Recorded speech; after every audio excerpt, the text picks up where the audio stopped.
Welcome to my channel. I am Deborah Gray.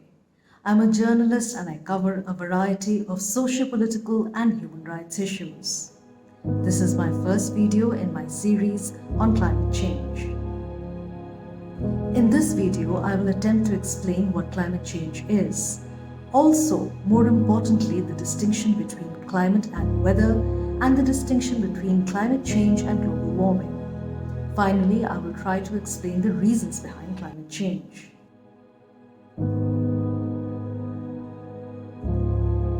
Now, we've all read about increasing global temperatures. When we turn on the TV, we often see shocking images of melting polar ice caps, raging forest fires, devastating floods and droughts.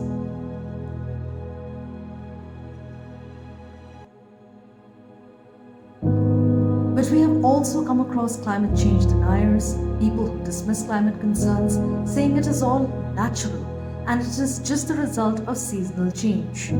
These may be people in our families, our friends, or co-workers. Now, personally, I find it a little exhausting and frankly, even pointless to argue with fact-resistant people, which is why in this video, I'm only going to share definitions as given by reputed scientific agencies. I will include the links in the description, so if you want, you can read more. Let's dive right in. According to the United Nations, quote, climate change refers to long-term shifts in temperatures and weather patterns, end quote. According to the National Aeronautics and Space Administration, or NASA, quote, climate change describes a change in the average conditions such as temperature and rainfall in a region over a long period of time, end quote. The National Geographic Society says, quote, climate change is a long-term shift in global or regional climate patterns, end quote. Now it's clear from all of this that there is a distinction between climate and weather, and climate change is distinct from any seasonal change in the weather. So what is this distinction? Let's see what NASA has to say. It says, and I quote, weather refers to atmospheric conditions that occur locally over short periods of time, from minutes to hours or days.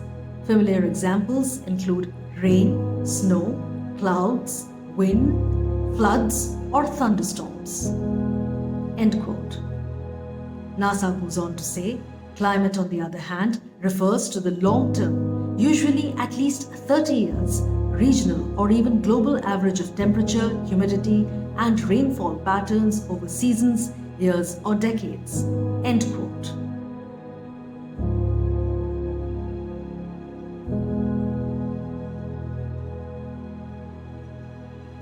Now, there is another term, global warming, which people often use interchangeably with climate change, and this is what causes a lot of confusion. So what is the difference between the two? Let's find out. NASA says, and I quote, global warming is the long-term heating of Earth's surface observed since the pre-industrial period, that is between 1850 and 1900, due to human activities, primarily fossil fuel burning, which increases heat-trapping greenhouse gas levels in the Earth's atmosphere, end quote. NASA reiterates, and I quote, this term, that is global warming, is not interchangeable with the term climate change, end quote. Now, the next logical question is that whether there has been an increase in global temperatures over a period of time. For that, let us look at this graph, where an increase in global temperatures has been recorded by 5 different agencies. These agencies are NASA's Goddard Institute of Space Studies, Hadley Center Climate Research Unit Temperature, or HADCRAT, National Oceanic and Atmospheric Administration NOAA, Japan's Meteorological Agency, and Berkeley Earth. This figure suggests that global temperatures have increased by more than 1 degree Celsius since 1850. Now, the next logical question is, what causes global warming?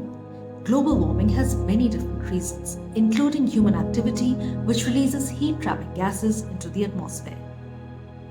This heat-trapping effect is called the greenhouse effect, as it works just like a greenhouse traps heat to help plants grow in cold regions. Some of the most common greenhouse gases are carbon dioxide, methane, nitrous oxide, chlorofluorocarbons,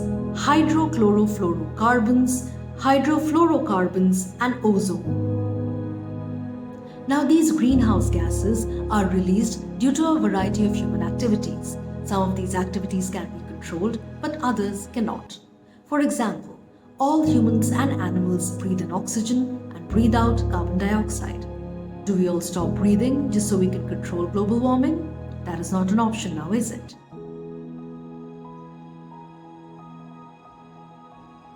But it is the opposite with trees. Trees breathe in carbon dioxide and release oxygen back into the atmosphere, thus helping maintain a delicate balance. Rampant deforestation without compensatory reforestation or planting of trees therefore threatens this essential process.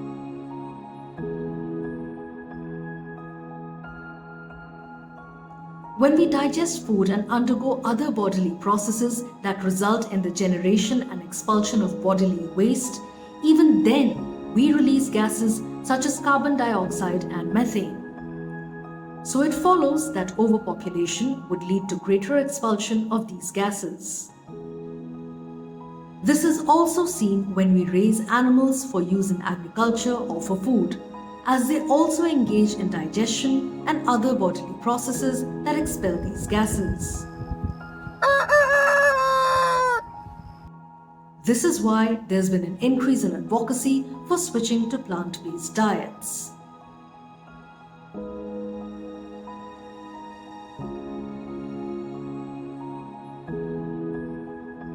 Now relax, I'm not here to police your plate.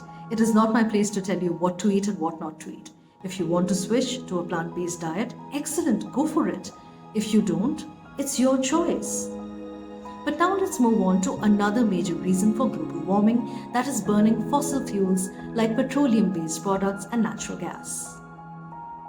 Even today, despite greater awareness, we are still heavily dependent on fossil fuels for producing electricity and heat that are consumed in our homes and manufacturing units.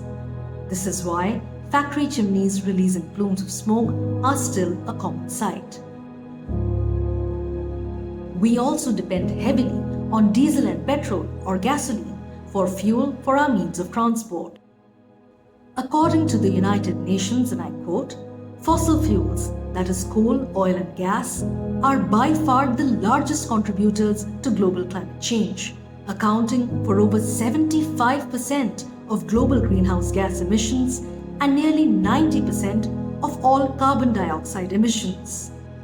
Now there's another popular conspiracy theory about global warming being the result of heat generated by the sun. This may have been true in the past, but in this day and age, this theory may not hold much water. Here's why. According to NASA, and I quote, "Scientists use a metric called total solar irradiance or TSI to measure the changes in energy the Earth receives from the sun. TSI incorporates the 11-year solar cycle and solar flares or storms from the sun's surface. Studies show that solar variability has played a role in past climate changes. For example, a decrease in solar activity coupled with increased volcanic activity helped trigger the Little Ice Age." End quote. But NASA also says that current global warming cannot be explained by changes in energy from the sun. It says, and I quote, "Since 1750, the average amount of energy from the sun either remained constant or increased slightly. If a more active sun caused the warming, scientists would expect warmer temperatures in all layers of the atmosphere.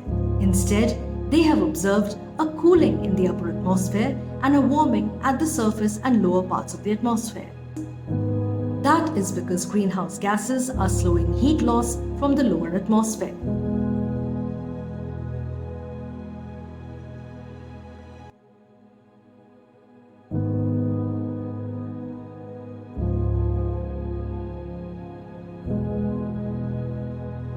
Now Now, this is just my first video in my series on climate change. In my subsequent videos, I will be showcasing extreme weather conditions associated with climate change. So stay tuned. Bye for now.